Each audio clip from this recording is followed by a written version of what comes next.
আসসালামু আলাইকুম। আমি রিয়াল ছবি থেকে অনেক ডিজাইন করছি। তো এইবার প্রথম ধানের শীষের একটা ডিজাইন আসলো, যেটা পাঞ্জাবিতে করার জন্য।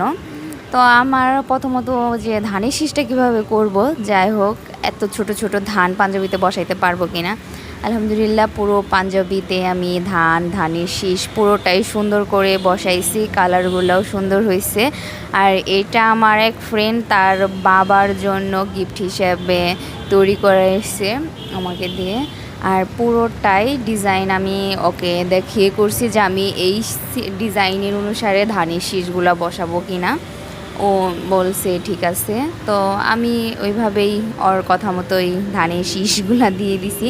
এই পাঞ্জাবিটা আপনাদের কাছে কেমন লাগলো অবশ্যই কমেন্টে জানাবেন। আর এরকম রিয়াল কিছু থিমের উপর যদি পাঞ্জাবি করতে চান বা শাড়ি করতে চান অবশ্যই কমেন্টে এসএমএস করবেন। ধন্যবাদ।